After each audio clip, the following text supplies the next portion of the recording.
Hello, everyone, and welcome to the 30-Minute Gospel. My name is Chris, and I'll be your host as we open and study the Bible together.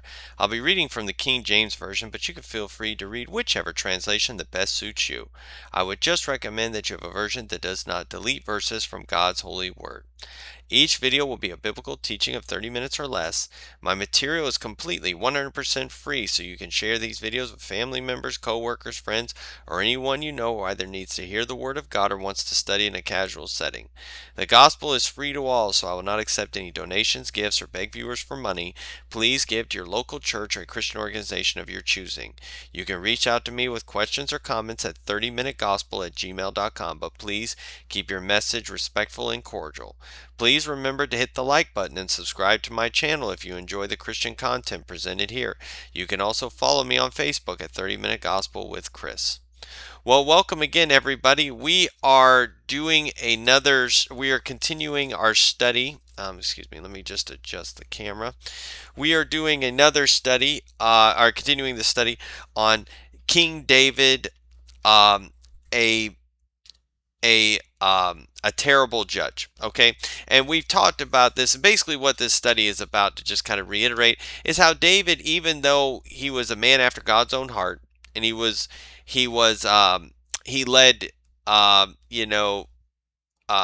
Israel for 40 years, he was a very, very poor judge of people. And how he did that, like we talked about, he kept referring to Saul as God's anointed, even though the anointing had left him, and he used that as an excuse as to when Saul was delivered into his hands, that he did not kill him or take him prisoner and do what he should have done and gotten control. And because of that, when the Philistines killed Saul, they also killed Jonathan, who was one of David's best friends. He died. David's best friend Jonathan died because um, David didn't take care of business when he should have. And then David kills the Amalekite who saw Saul dying on his sword, and Saul was just like, please just push me through. And the Amalekite pushed him through and he died, and David killed that guy because he said, you put your hands on the Lord's anointed. He wasn't the Lord's anointed. He was going to be killed by the Philistines anyway. He was already dead, and David was still referring to him as his anointed. He wasn't the anointed. And then in the last video, we also talked about how Joab and his brother Abishai kill Abner, because Abner killed his brother Asahel. They were at war with each other because Abner, who was a follower of Saul, had put Saul's son Ish-bosheth on the throne of Israel when it should have been David on the throne. So Abner was basically in rebellion to David, and Joab was the head of David's commanders, and Joab and Abner met each other in battle.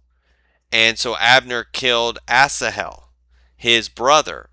Okay, and so Joab and Abishai went and killed Abner for doing that, because he was in rebellion and everything. And David cries and creates a lament for Abner, who was trying to kill him with Saul, and he was doing, and it just doesn't make any sense. Joab's sitting there, and like I said, eventually Joab's going to call him out on this stuff. So that's where we left off.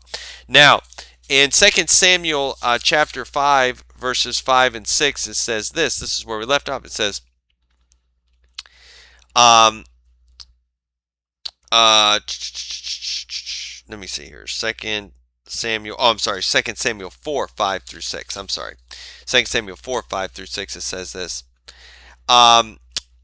It says, and the sons of Rimmon, the Beerothite, were Rechab and Baanah, went and came about the heat of the day to the house of Ish-bosheth. Now Ish-bosheth was the son of Saul, who was put on the throne of Israel, which belonged rightly to David. It was put there by Abner. Okay, and they were in rebellion against him. Okay, and who lay on his bed at noon. And they came thither in the midst of the house, as though they would have fetched wheat, and they smote him under the fifth rib. And Rechab and Baanah his brother, escaped. Okay, so Rechab and Baanah killed Ishbosheth for David. Okay, they killed him so he could take over the throne. Ishbosheth was staying in the place of David.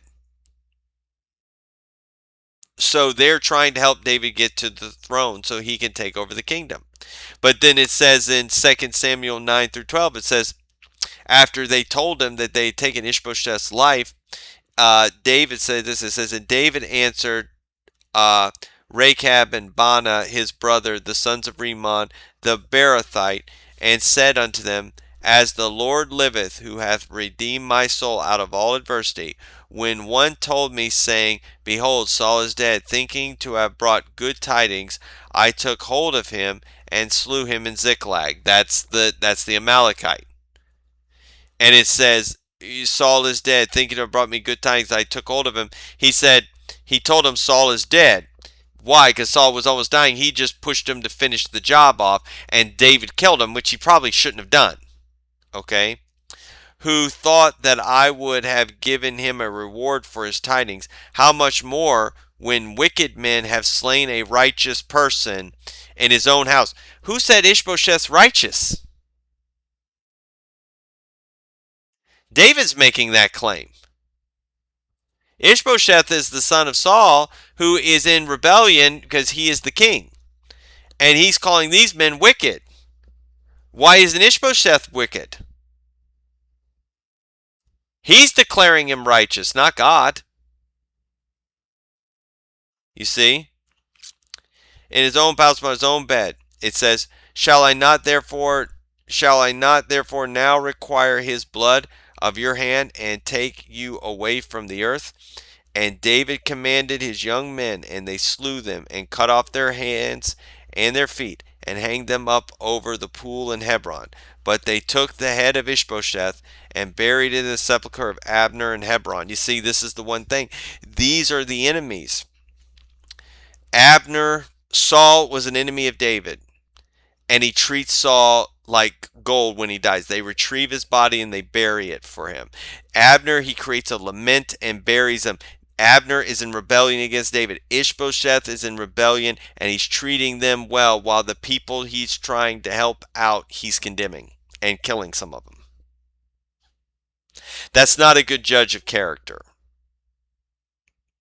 That just isn't. That would be like the equivalent of David, you know, um, um, it would be the equivalent of if you're sitting in a church and a guy comes in with a gun. Let's just say you're having service. Guy comes in with a gun, starts shooting up. You take a gun and shoot that person, okay, and kill them. And then the president of the United States is putting the church on trial for killing that guy. It just doesn't make sense. David's not making any sense. That's why I'm trying to tell you.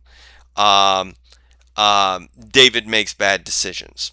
Okay, and so he makes bad judgments. Okay, one of the biggest bad judgments, besides this one, of course, is what happens with Bathsheba. Okay, all right. So we're going to read that story. Most of you know this story. This story takes place in 2 Samuel 11. I'm going to read the whole chapter, verses 1 through 21.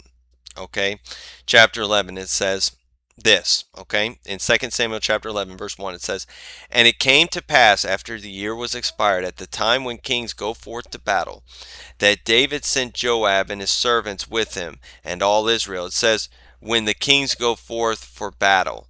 But guess what? He didn't. It's interesting. The kings are supposed to go forth in battle at this time of the year, but he's not. He's the king. He should. Mistake he made, you know. And they destroyed the children of Ammon and besieged Rabbah. But David tarried still at Jerusalem, just like I said. And it came to pass in an evening tide that David arose from off his bed and walked upon the roof of the king's house. And from the roof he saw a woman washing herself, and the woman was very beautiful to look upon. And David sent and inquired after the woman. And one said, Is not this Bathsheba, the daughter of Eliam, the wife of Uriah the Hittite? And David sent messengers and took her, and she came in unto him, and he lay with her, for she was purified from her uncleanness, and she returned unto her house. And the woman conceived and sent and told David and said, I am with child. And David sent to Joab, saying, Send me Uriah the Hittite. And Joab sent Uriah to David. And when Uriah was come unto him, David demanded of him how Joab did, and how the people did, and how the war prospered. And David said to Uriah, Go down to thy house, and wash thy feet. And Uriah departed out of the king's house, and there followed him a mess of meat from the king. But Uriah slept at the door of the king's house with all the servants of his lord, and went not down to his house. And when they had told David, saying, Uriah went not down unto his house, David said unto Uriah, Camest thou not from thy journey? And why then didst thou not go down unto thine house? And Uriah said unto David, The ark, and Israel, and Judah abide in tents, and my lord Joab and the servants of my lord are encamped in the open fields. Shall I then go into mine house to eat and to drink, and to lie with my wife? As thou livest, as thy soul liveth, I will not do this thing. And David said to Uriah, Tarry here today also, and tomorrow I will let thee depart. So Uriah abode in Jerusalem that day and the morrow. Okay, hold on 1 second. My pages are stuck together. Sorry. It says, And when David had called him, he did eat and drink before him, and he made him drunk.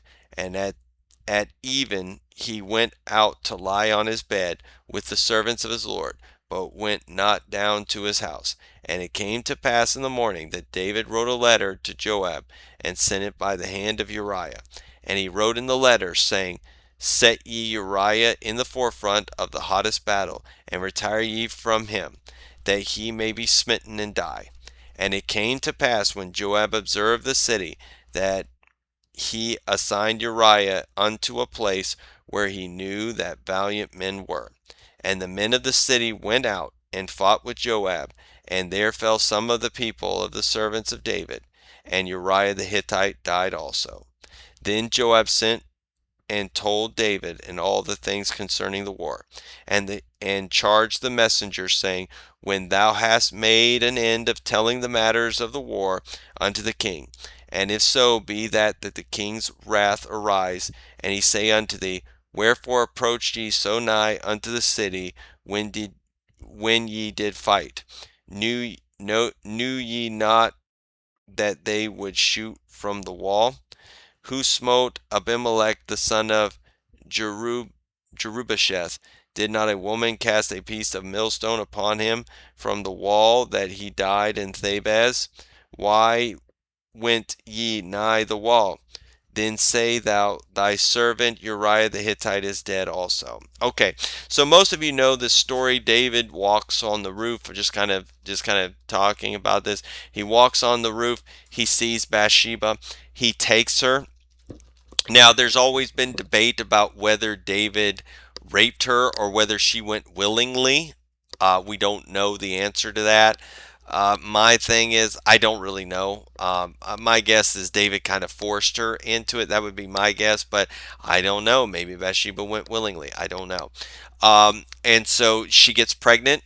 And so to cover that up, what he does is he sends for her husband, Uriah the Hittite, to come and hopefully to sleep with his wife, and then believe that the child is Uriah's child rather than David's, to hopefully cover up, not create a scandal. So Uriah comes, but Uriah does not go and sleep with his wife. So in order to cover that all up, he needs now. David realizes, I've got, she's with child, she'll tell it's me. Basically, she could blackmail me. So what he does is he has Uriah killed in battle. He's put at the front. He's killed in battle, so that then he can have Bathsheba as his wife. Okay. And eventually Nathan the prophet is going to call him out on this, and most of you know the child is going to die. In David, it's just horrible, and God basically curses David's family. He's going to sword, and problems are going to run throughout. Sexual problems are going to run throughout his family. But here again is another example of David. Uriah is a good man. Uriah has done nothing to David. And David kills him. David has him killed. Like I said, David wouldn't kill Saul. David wouldn't kill Abner. David would not kill Ish-bosheth. As a matter of fact, the people that killed Ish-bosheth, and the person that basically finished the whole job off for Saul, he wasn't even the guy who killed him. Saul was almost dead on the sword. He had both of them killed, but not Saul. Saul was wicked. Abner and Ish-bosheth were in rebellion against David. He doesn't have them killed. But here he goes again. He kills the innocent Amalekite, and now he's killing Uriah to cover up his problem. And you see, that's the big problem. That's the big problem. And so you have to remember that. Excuse me one second. We have to I have to turn off this phone. Hold on one second. Hold on. I'm sorry, everybody. Please pardon the interruption. I'll get right back to this.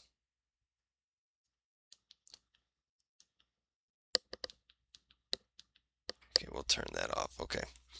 All right. Sorry about that. We're gonna put that in there. It's my son's phone. Um, so um, so he's killed this innocent person. Okay, he has killed this innocent person.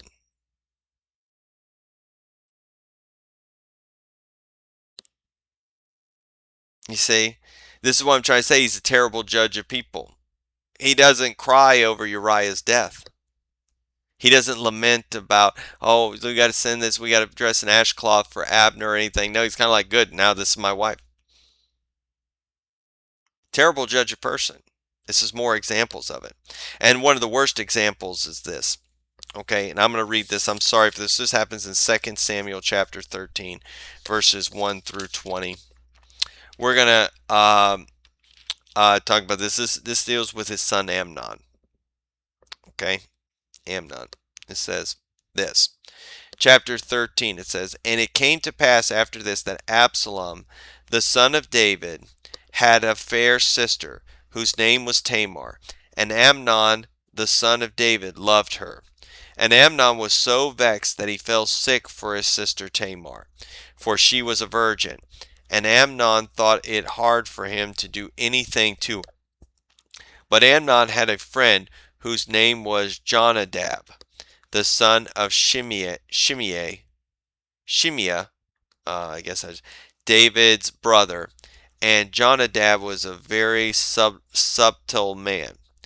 And he said unto him, why art thou, being the king's son, lean from day to day? Wilt thou not tell me? And Amnon said unto him, I love Tamar, my brother Absalom's sister. It's actually his half-sister as well. And Jonadab said unto him, lay thee down on thy bed, and make thyself sick. And when thy father cometh to see thee, say unto him, I pray thee, let my sister Tamar come and give me meat, and dress the meat in my sight, that I may see it, and eat it at her hand. So Amnon lay down, and made himself sick. And when the king was come to see him, Amnon said unto the king, I pray thee, let Tamar my sister come and make me a couple of cakes in my sight, that I may eat at her hand. Then David sent home to Tamar, saying, Go now to thy brother Amnon's house, and dress him meat. So Tamar went to her brother Amnon's house, and he was laid down, and she took flour and kneaded it, and made cakes in his sight, and did bake the cakes. And she took a pan and poured them out before him, but he refused to eat. And Amnon said, Have out all men from me. And they went out every man from him. And Amnon said unto Tamar, Bring the meat into the chamber, that I may eat of thine hand. And Tamar took the cakes which she had made, and brought them into the chamber to Amnon her brother. And when she had brought them unto him to eat, he took hold of her, and said unto her, Come lie with me, my sister. And she answered him, Nay, my brother, do not force me, for no such thing ought to be done in Israel. Do not thou this folly. And I, whither shall I cause my shame to go? And as for thee, thou shalt be as one of the fools in Israel. Now therefore I pray thee, speak unto the king, for he will not withhold me from thee. Howbeit he would not hearken unto her voice, but being stronger than she, forced her and lay with her. Then Amnon hated her exceedingly, so that the hatred wherewith he hated her was greater than the love wherewith he had loved her. And Amnon said unto her, Arise, be gone. And she said unto him, There is no cause. This evil is sending me. This evil in sending me away is greater than the other that thou didst unto me. But he would not hearken unto her. Then he called his servant that ministered unto him, and said, Put now this woman out from me, and bolt the door after her. And she had a garment of divers colors upon her, for with such robes were the king's daughters that were virgins apparelled. Uh, then his servant brought her out, and bolted the door after her. And Tamar put ashes on her head, and rent her garment of divers colors that was on her, and laid her hand on her head, and went out crying. And Absalom her brother said unto her, Hath Amnon thy brother been with thee? But hold now thy peace, my sister, he is thy brother, regard not this thing. So Tamar remained desolate in her brother Absalom's house. But when King David heard all these things, he was very wroth. Okay, so this is the story of Amnon, David's oldest son. He basically forces Tamar against her will to have sex with him. Okay, they were not married. Okay, that is called, I know the word they want us to call it grape. That's what it is. Okay, so he does that, and he has her put out. Okay, he doesn't marry her, he doesn't do anything, which is what he does. Okay, now David was angry about it, but what does David do about it? Absolutely nothing. David does absolutely nothing about it. What was he supposed to do about it? Well, go back to me with the book of Deuteronomy. Okay, go back to Deuteronomy 22. Book of Deuteronomy, chapter 22. Let me see here, my pages are all sticking together. Deuteronomy chapter 22. It says in verses 25 through 26, it says this. But if a man find a betrothed damsel in the field, and the man force her and lie with her, then the man only that lay with her shall die. But unto the damsel thou shalt do nothing. There is in the damsel no sin worthy of death. For as when a man riseth against his neighbor and slayeth him, even so is this matter. So the law says, if a man forces sex on a woman against her will, he is to be put to death. That's what the law says. But does David put Amnon to death? No. Amnon did worse than the Amalekite. He did worse than Uriah. He did worse than Rechab and Baanah. And David does nothing.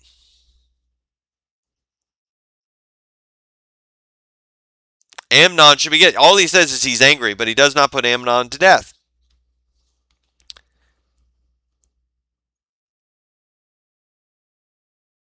This, because he doesn't do this, because David does not do this, it leads to Absalom's rebellion against David. Absalom gets so angry at his father for not doing something about it that he's going to lead a rebellion against David, his own father. If David had done what was right, just like with this, if David had taken out Saul when he had the chance, Jonathan wouldn't have died. If David had put Amnon to death like he should have, Absalom would not have rebelled against David. Okay? And in 2 Samuel chapter 13 verses 23 through 29, Absalom kills Amnon and then has to flee from David in fear for his life.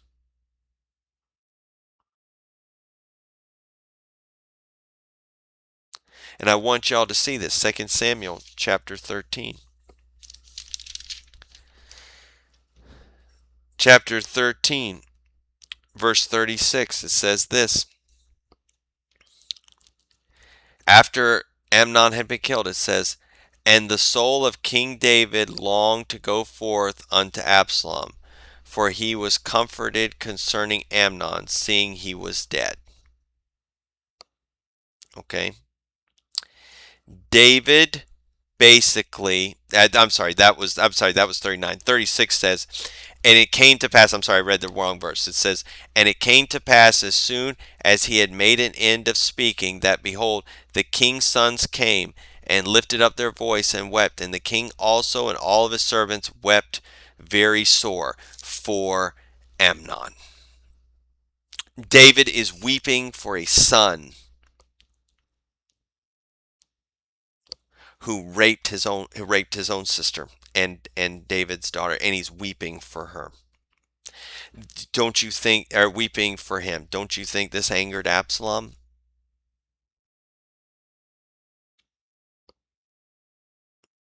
Of course it did. David, there's much more evidence. We're going to finish up probably in the next video. There's more evidence of David being a poor judge. This is a lifetime problem. I hope you've seen through these examples of how not to judge people, because David was a very, very poor judge. He praised the wicked and despised those that helped him. And it's going to get much, much worse as time goes on. David did not kill Amnon. He should have taken out Amnon. That's what the law says. And because he didn't do that, it led to problems with his son Absalom. Okay, but we'll continue that on the next video.